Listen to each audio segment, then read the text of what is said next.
Every man, woman, and child breathing belongs to God.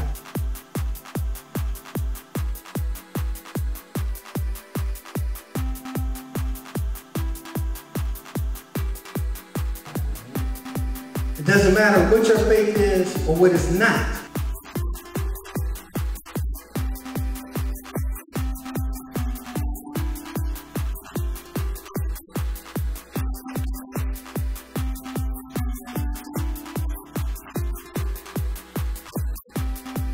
The fact is, God created everything. That means everybody's His.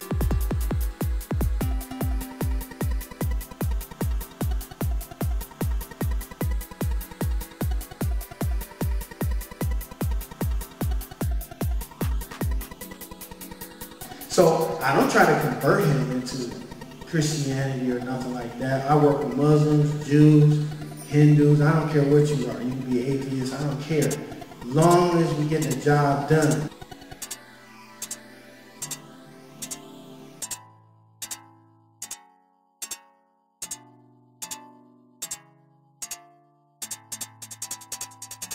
But when you're a kid, and you're making $20,000 in a couple of months, I mean, you're rich, you know?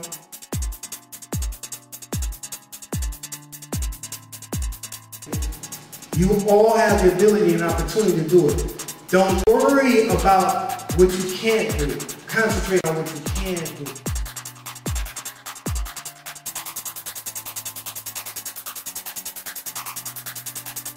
For me, every day to work 15 to 20 hours a day for free, every single day, is the most difficult thing I've ever done in my life. It made me feel good. He just reached in his pocket and gave me $100.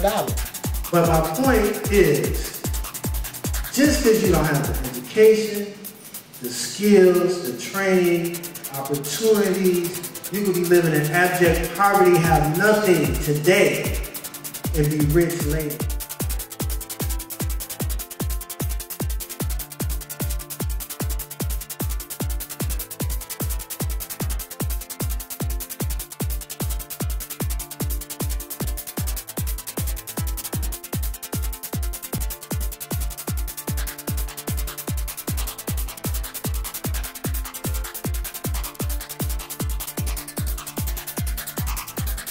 The stuff that we really do with the real gangsters, the real killers. Now that's the thing. I have this proclamation, like I talk to big time dope killers, big time killers. I mean, these guys are in the street. All the stuff you read about and see on television, these are the cats I deal with. And what I do is I sit down and talk to them. I say, brother, check this out. I know you're gonna do your thing in the street, man. You're gonna handle your business. I can't stop you. I'm not gonna tell you what to do. I don't tell people what to do. I offer suggestions. Just say no doesn't work. I say, look, you're gonna be doing your thing, right? Until God shows you another way. But I'm asking you to do this for me. Don't recruit any shorties into your program.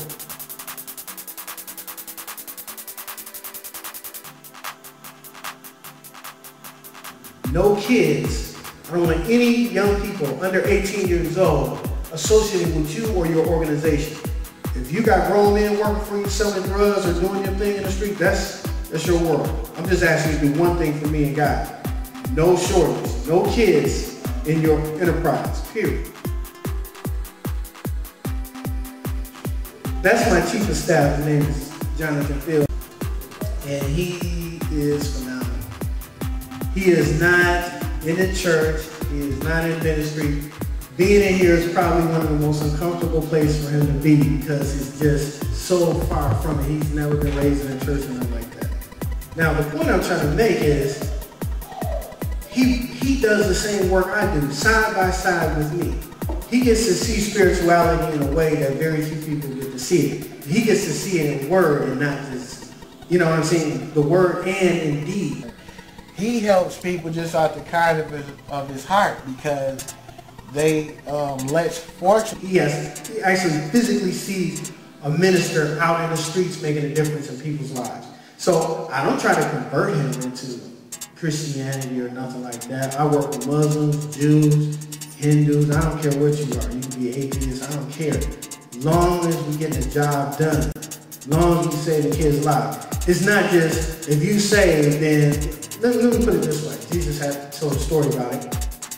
About the Good Samaritan. You see a man on the street who was beaten, robbed, and stuff like that. The preachers passing by, all these people, these holy people passing by. And then the Samaritan sees him and says, you know, I'm going to take care of him. Take him to the hotel, pay his bill, pay his medical expenses, so on and so forth. So you were at the bus stop with the kids and he came by. How late was y'all by? Oh, it was late. It was like maybe 12:30, 1 o'clock in the morning. 12:30, 1 o'clock? What did he do when you stopped? What did he say? He asked me why was I crying, and I explained to him that my boyfriend had kicked me and my kids out. You okay? At that point, you know, what did he do? He gave me a ride to where I needed to go and money for a room. Money for a room? And takes care of it. If you knew how in ancient times the Jews and the Samaritans, they hated each other. They didn't have anything to do with each other. They didn't want to be in the same room with one another. Okay? The point of the story is Jesus specifically chose the Samaritan, the scum of the earth in their eyes, in the Jews' eyes, to represent the good person. And that's the same thing out here in the street. We have to be the example.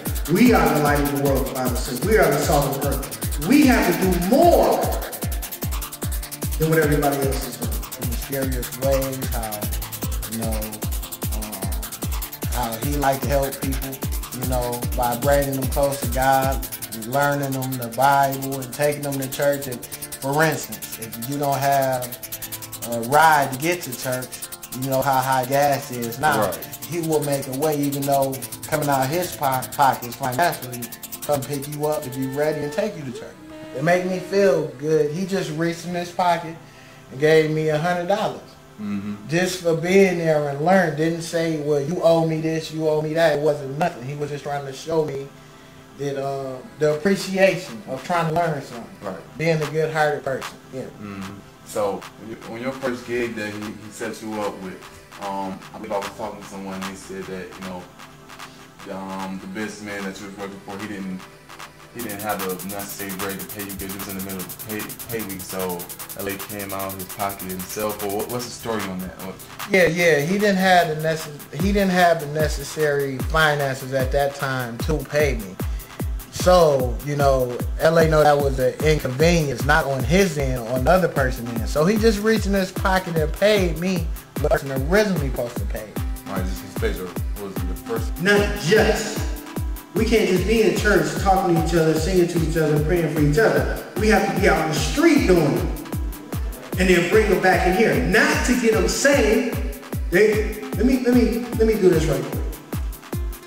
Understand this. If God is the creator of the universe, which he is, and God created everything in it, that includes every one of us, in here and out of here. Not just in here. Not just those that give their life to Jesus Christ with a prayer or a baptism.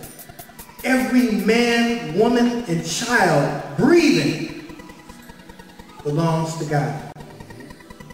It doesn't matter what your faith is or what it's not. The fact is, God created everything. That means everybody's his.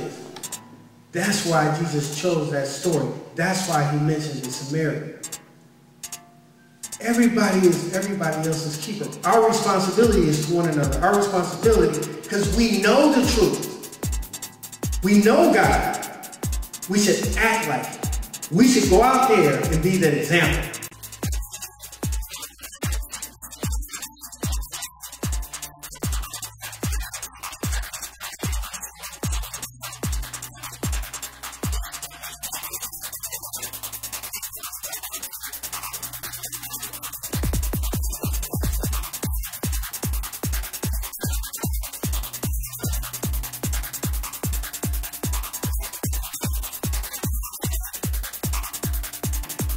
By seeing you and what you do and how you touch the world, then they'll say, man, why are you helping me? Why are you reaching out to me? I don't know you. Then you get to say, that's Jesus Christ in me. That's the love of God coming through. That's what you see. That's what you feel. That's what you experience. Then Nelson,